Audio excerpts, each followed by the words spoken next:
ప్రభువైన యేసుక్రీస్తు యొక్క అతి పరిశుద్ధ నామములో మీ అందరకు అమలాపురం హౌసింగ్ బోర్డు క్రీస్తు సంఘము మరియు కాకినాడ బాపూజీ నగర్ క్రీస్తు సంఘముల తరపున సత్య సువార్త అనే మా టీవీ ప్రసారాలకు స్వాగతం తెలియజేస్తున్నాను. ఇవాళ ధ్యానాంశం ఏంటంటే యెహోవా త్రోవలనియు కృపా సత్యములై ఉన్నవి ధ్యానాంశం. ప్రార్థన చేసుకుందాం. పరలోకమందున్న మా ప్రియ తండ్రి, పరిశుద్ధుడ, నీ పరిశుద్ధ నామమునకు స్తోత్రం తండ్రి. మరి యొక్క వర్తమానాన్ని తండ్రి వివరిస్తూ ఉండగా అనేక మందికి తండ్రి నీ వర్తమానం చేరు, నీ యొక్క సత్యములో జీవించడానికి తండ్రి,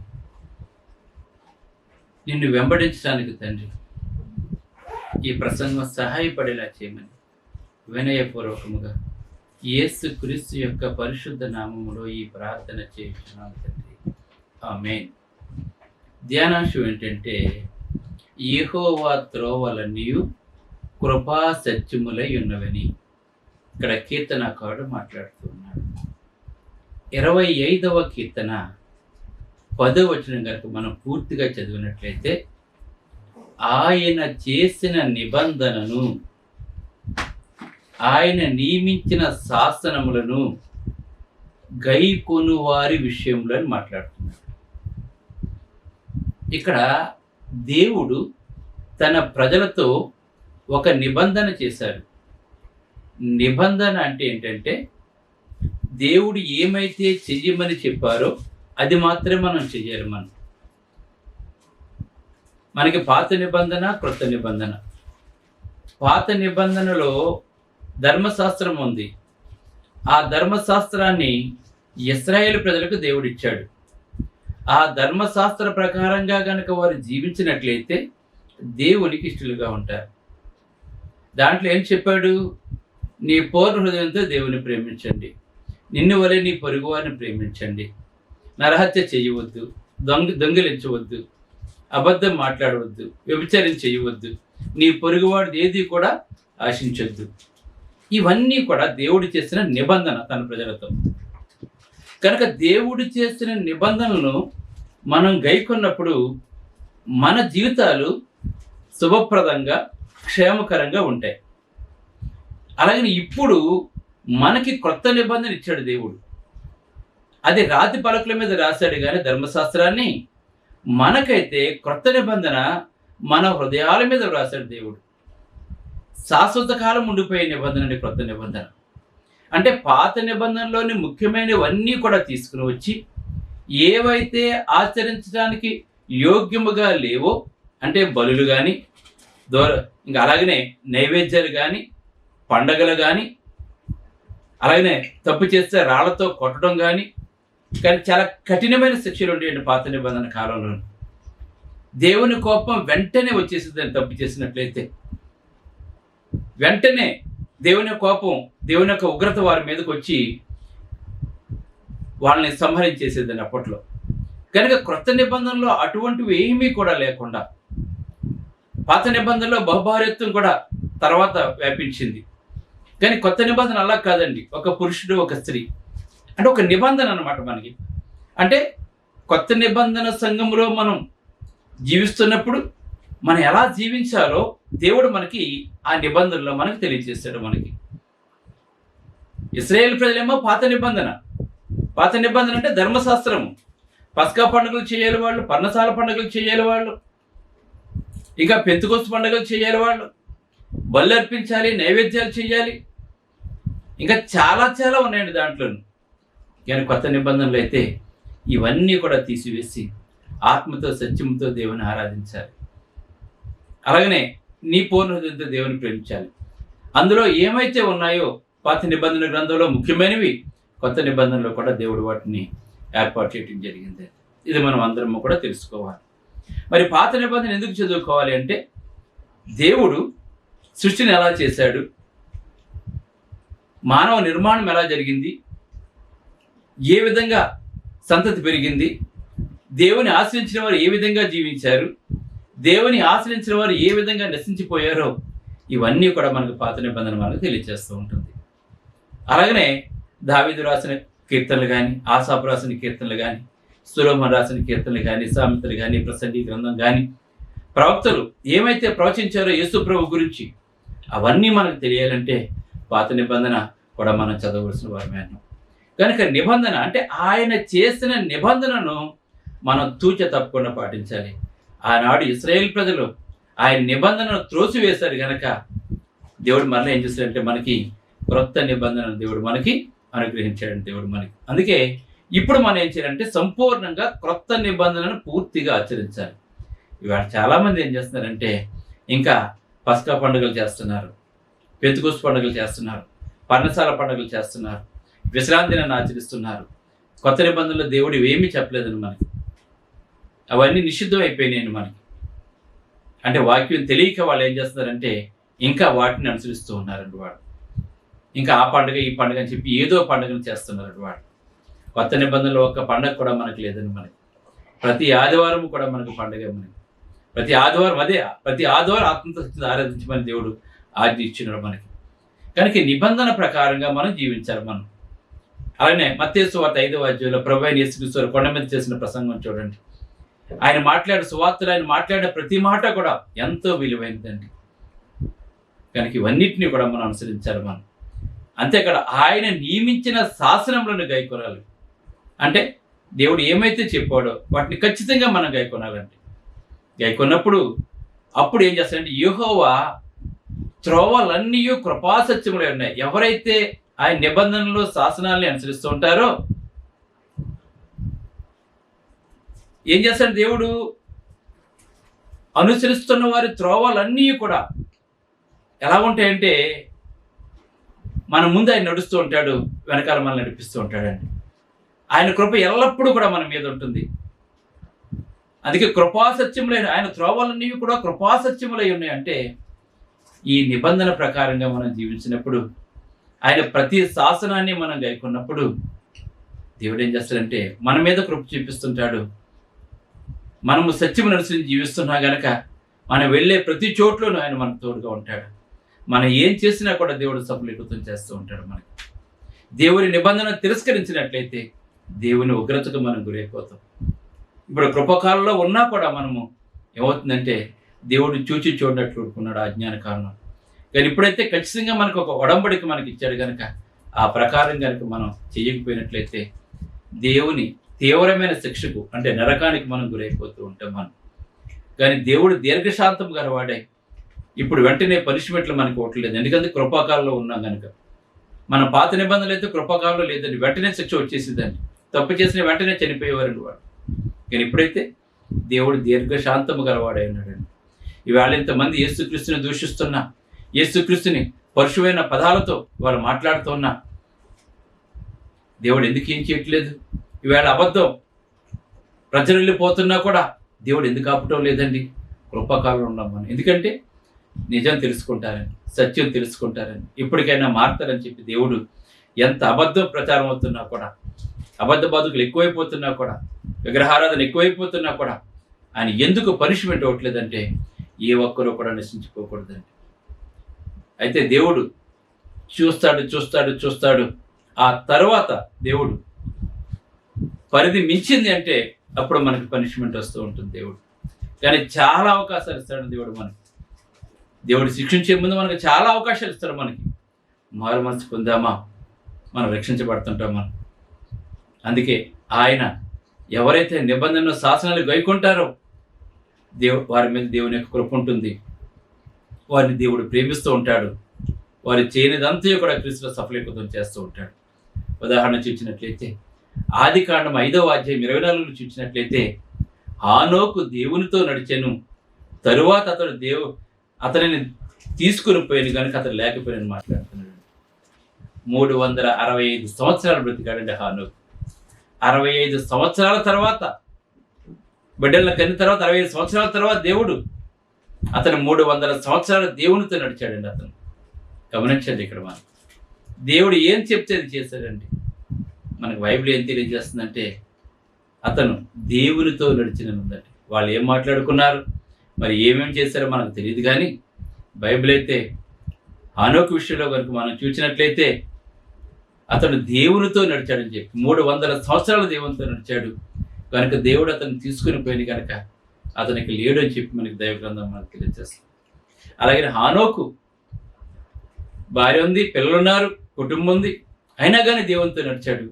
మనము కూడా హానోకు ఎలాగైతే దేవునితో నడిచాడు ఆఖరి దినం వరకు కూడా మనం దేవునితో నడవాలి. అందుకే హానోకు ఏలియా విషయంలో చూసినట్లయితే మరణం చూడకుండా కొనిపోబడిన వారు ఎవరంటే హానోకు, అదేవిధంగా మనకి ఏలియాలు కనబడుతున్నారు. ఎంత గొప్ప ధన్యతని వాళ్ళకి. కనుక దేవుని ప్రేమిస్తున్నట్లయితే దేవుడు ఏమైనా చేస్తూ ఉంటాడు. ఇవాళ దేవుని మనం ప్రేమించలేకపోవటం వల్ల, దేవుని శాసనాలు గైకొనలేకపోవటం వల్ల, దేవుని నిబంధనను తిరస్కరించి ఈ లోక సంబంధంగా మనం జీవించడం వల్ల దేవుని అనేకమైన మేలులు పోగొట్టుకుంటున్నాం. నిత్య జీవాన్ని కూడా మనం పోగొట్టుకుంటున్నాం. ఇవాళ మనుషులు స్వార్థపరులు అయిపోయి ఈ లోకమే శాస్త్రం చెప్పనుకుంటున్నారు, ఈ లోకంలో ఉన్నవే శాస్త్రం చెప్పనుకుంటూ ఉన్నారు.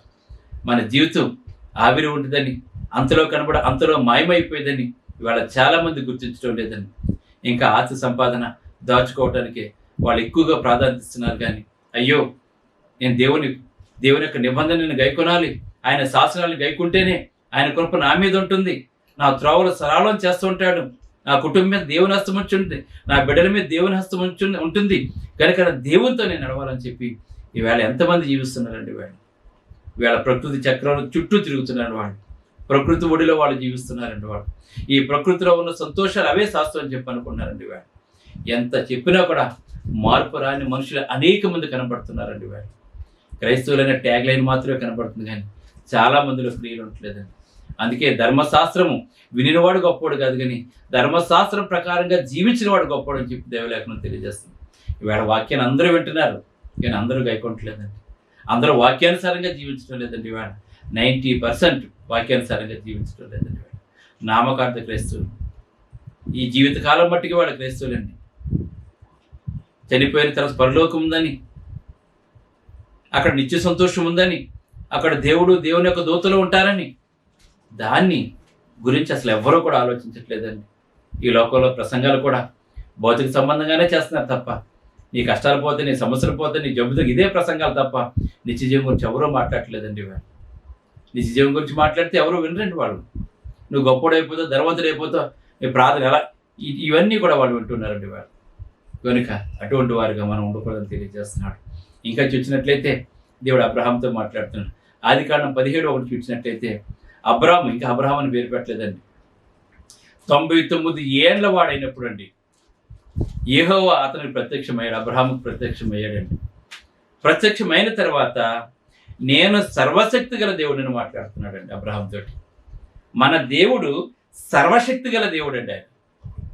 మన దేవుడు సర్వశక్తి గల దేవుడు అండి. ఆయన ఏమైనా చేయగలడండి. ఆయన చేయలేదంటూ ఏదీ లేదండి. అంటే ఈవేళ యేసుప్రభువుని దూషిస్తున్నా, కించపరుస్తున్నా, క్రైస్తవులు హింసిస్తున్నా దేవుడు చూడలేదని చెప్పి అనుకుంటున్నారు చాలామంది. మనం కృపకాలంలో ఉన్న ప్రస్తుతానికి మనం కనుక చూస్తాడు, ప్రతిదానికి లెక్క చెప్తాడు దేవుడు అండి. ప్రతిదానికి మాట్లాడిన ప్రతిదానికి చేసిన ప్రతి క్రియకు కూడా త్వరలోనే దేవునికి లెక్క అప్పగించాలి ప్రతి ఒక్కరు కూడా. అందుకే అబ్రహాము 99 ఏండ్లు వాడైనప్పుడు యెహోవా అతనికి ప్రత్యక్షమై, నేను సర్వశక్తి గల దేవుడును, నా సన్నిధిలో నడుచుచూ నిందారహితుడు అయినమని చెప్పాడండి. మనం అందరము రక్షించబడిన మనము ఆయన సన్నిధిలో నడవాలని ప్రతి దినము కూడా మనం ఆయనతో నడవాలి. మనం ప్రతి ఆదివారం ఆత్మతో సత్యముతో ఆరాధించాలి. ప్రతి ఆదివారము ప్రభువైన యేసుక్రీస్తు యొక్క శరీర రక్తాలను మనం పాల్పంచుకోవాలి. మనం ఆయన కాచిన రక్తానికి సాదృశ్యంగా ద్రాక్షరసమును, నలగొట్టబడిన ఆయన శరీరం సాదృశ్యంగా రొట్టెను ప్రతి వారము కూడా మనం తీసుకోవాలండి. దేవుడు స్థాపించిన నిబంధన అంటే ఏంటంటే దేవుడు స్థాపించిన సంఘంలోనే మనం ఉండాలి. మనం మనుషులు స్థాపించిన సంఘంలో ఉండకూడదండి.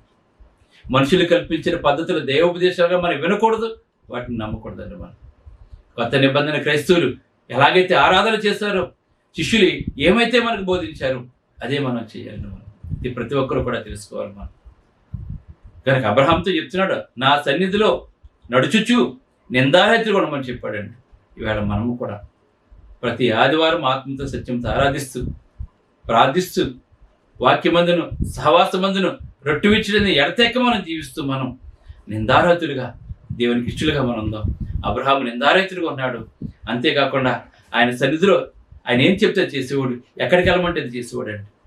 ఇవాళ సంఘంలో ఏదైనా ఒక కార్యక్రమం ఉన్నప్పుడు మనమందరము కూడా అక్కడికి వెళ్ళాలి, సంఘానికి లోబడాలి. సంఘం అంటే దేవుడు స్వరక్తుమి సంపాదించుకున్నది తన సంఘం అని చెప్తున్నాండి. సంఘం అంటే దేవుని ఇల్లు, దేవుడు దానికి అధిపతిగా ఉంటాడండి. కనుక సంఘములో ఏదైనా చెప్పినప్పుడు దానికి లోబడినట్లయితే నువ్వు నిందారహితుడిగా ఉంటావు, నీ మార్గాలు దేవుడు సరళం చేస్తాడని చెప్తున్నాడండి. ఇంకా చూసినట్లయితే అబ్రహాం యొక్క పనివాడు ఎవరు మాట్లాడుతున్నాడో చూద్దాం. చూడండి, ఆదికాండం 24:27. అబ్రహాం ఇస్సాకు పెద్దవాడైనప్పుడు వివాహం చేయాలని చెప్పి అనుకున్నాడు. తను ఎక్కడైతే నివసిస్తున్నాడో కానానులో అక్కడ కాకుండా ఎక్కడి నుంచి అయితే అతను వచ్చాడో తన స్వకీయుల వద్దకు వెళ్ళి అక్కడ అమ్మాయిని తీసుకుని రమ్మని చెప్పాడండి. అప్పుడు ఎలియాజరు, ఒకవేళ నేను వెళ్ళిన తర్వాత మరి నేను ఎవరిని కొనగొనలేకపోతే వచ్చేయమని చెప్పాడండి. నేను ఒక మాట చెప్పాడు, దేవుడు నీకు ముందుగా తన దూతను పంపిస్తాడని చెప్పాడు. నువ్వు ఆయన శాసనాలు గైకొన్నట్లయితే, ఆయన నిబంధన గైకొన్నట్లయితే, నువ్వు నిందారహితుడిగా ఉన్నట్లయితే, ఆయన మార్గంలో నువ్వు నడిచినట్లయితే మనకు ముందు ఒక దూత వెళ్తూ ఉంటాడండి. ప్రతిరోజు కూడా మనం ఎక్కడికి వెళ్ళినా కూడా, మనం ఏ పని చేసినా కూడా అలానే ఎలియాజరుకి ముందు నీకు దేవుడు యెహోవా ఒక దూత నీకు పంపిస్తాడు అని చెప్పాడండి. ఆ విధంగానే ఎలియాజరు వెళ్ళాడండి. వెళ్ళిన తర్వాత ఎలియాజరు ఎలా మాట్లాడుతున్నాడు చూడండి. అబ్రహామును నా యజమాని దేవుడు అయిన యెహోవా అని మాట్లాడుతున్నాడండి. అబ్రహాము నా యజమానుని దేవుడు అయిన యెహోవా స్తుతింపబడు కాకని దేవుడికి ప్రార్థన చేస్తున్నాడండి. అతను ఆయన నా యజమానికి తన కృపను సత్యమును చూట మానలేదని మాట్లాడుతున్నాడు. అబ్రహాము దేవుని సన్నిధిలో నిందారహితుడిగా ఉన్నాడు గనక, దేవుడు చెప్పిన ప్రతిదీ చేశాడు గనక ఆయన కృపను సత్యమును ఎప్పుడూ కూడా అబ్రహాంకి ఇవ్వటం మానలేదని దేవుడు కృప చూపిస్తూనే ఉన్నాడు, సత్యంలో నడిపిస్తూనే ఉన్నాడండి. అదే తన పరివాడు మాట్లాడుతున్నాడు. ఆయన నా యజమానునికి తన కృపను సత్యమును చూడు మానలేదు. నేను త్రోవలో ఉండగానే, ఇంకా నేను చివరికి వెళ్ళలేదు, నేను త్రోవలో ఉండగానే యెహోవా నా యజమానిని బంధువులు ఇంటికి నన్ను నడిపించింది మాట్లాడుతున్నాడు. గమనించండి, ఇంకా వెళ్ళలేదండి. అంటే అబ్రహాంకి దేవుడికి ఎటువంటి సంబంధం ఉందో చూడండి.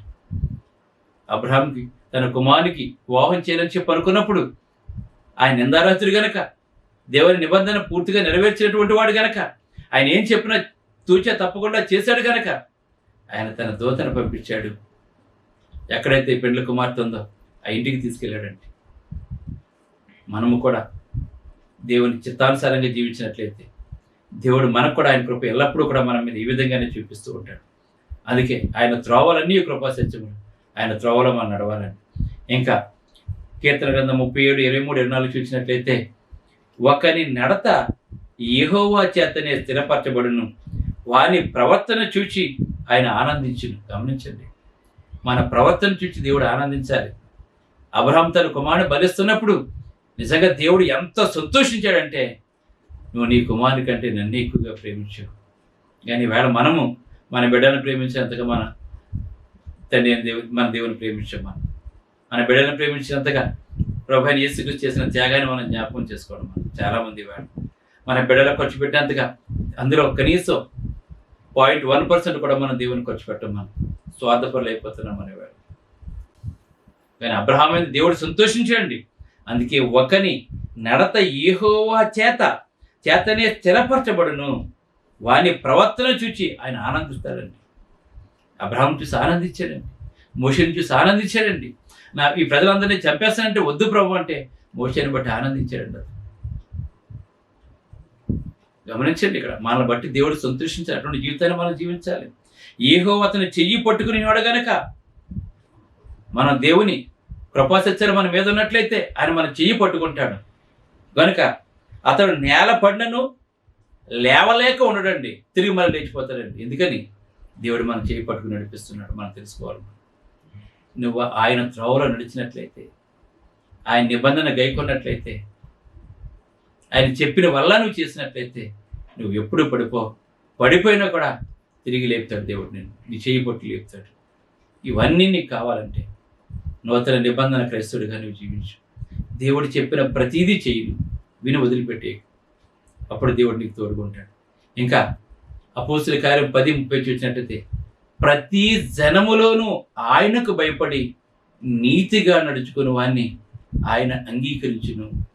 దేవుడు నిన్ను అంగీకరించాలంటే ఇక్కడ చెప్తున్నాడు, ప్రతి జనంలోనూ. ఈ లోకంలో అనేక మంది ఉంటారండి, ఎంతమంది ఉన్నా కూడా ఇక్కడ మాట్లాడుతున్నాడు, ప్రతి జనములోనూ ఆయనకు భయపడి మనం భయపడాలి. వీళ్ళ ఎవ్వరూ దేవునికి భయపడలేదు, వీళ్ళ ఆరాధనకి సమయానికి రావటం లేదు, దేవుని మాట వినట్లేదు, తన సొంత కార్యాలు తప్ప ఎవ్వరూ కూడా దేవునికి భయపడలేదండి వాళ్ళు చాలామంది. కానీ దేవునికి భయపడాలి, వణకాలి. మోషే వణికాడు, అబ్రహాం వణికాడు, యాకోబు వణికాడు. అయ్యో, ఇది భయంకరమైన స్థలాన్ని మాట్లాడుతున్నాను యాకోబు. ఈవేళ ఆ భయము, ఆ వణుకు ఈవేళ జనాల్లో కనపడలేదండి. ఈవేళ మనం చిన్న చిన్న వాటికి భయపడతాం, దేవునికి భయపడలేదు. కనుక ప్రతి జనంలోనూ ఆయనకు భయపడి నీతిగా నడుచుకునే వాడిని ఆయన అంగీకరిస్తాడు. అబ్రహాం నీతిగా నడుచుకున్నాడు, హనోకు నీతిగా నడుచుకున్నాడు, అపోస్తలులు నీతిగా నడుచుకున్నారు. మనం కూడా నీతిగా నడుచుకోవాలండి. అప్పుడు రోమ 8:28, దేవుని ప్రేమిస్తున్నాం కనుక, దేవుని ప్రేమించే వారికి అనగా ఆయన సంకల్పం చెప్పిన పిలువబడిన వారికి మేలు కలుగుడికే సమస్తం కూడా జరుగుతుంది. నువ్వు ఈ ప్రకారంగా చేస్తేనే ఇక సమస్తం కూడా జరుగుతుంటే దేవుని జ్ఞానం నీకు ఉంటుంది, దేవుని తోడు నీకు ఉంటుంది. దేవుని కృప లేకుండా ఒక్క నిమిషం కూడా మనం జీవించి ఈ దుష్టలోకంలో మనం. అందుకే యోహాను 1:17 ధర్మశాస్త్రం మోషే ద్వారా అనుగ్రహింపబడును, కృపయు సత్యము యేసుక్రీస్తు ద్వారా కలిగి మనకి. ధర్మశాస్త్రం కఠినమైనది, కానీ కొత్త నిబంధన కృపతో కూడుకుందండి. వేళ మన మీద కృప చూపిస్తున్నాడు దేవుడు. ఎన్ని తప్పులు చేసినా కృప చూపిస్తున్నాడు. కనుక క్రీస్తు ద్వారా కలిగినాయి కనుక ఈవేళ ఆయన వాక్యమే సత్యము కనుక ఆత్మతో సత్యంతో దేవుని ఆరాధిస్తూ, ఆయన నిబంధన గైకొంటూ, ఆయన సంతోషపెడుతూ నిందారహితులుగా జీవిద్దాం ఆయన మార్గాలు. అందుకే యెహోవా త్రోవలన్నీ కృపా సత్యాలు ఉంటాయి. ఆయన మనకు తోడుకుంటాడు, మనం చేసే ప్రతి పని దీవిస్తాడు, మన కుటుంబాన్ని దీవిస్తాడు, నిత్య జీవానికి వాసుగా మనం చేస్తాం. ప్రార్థన చేసుకుంటాం.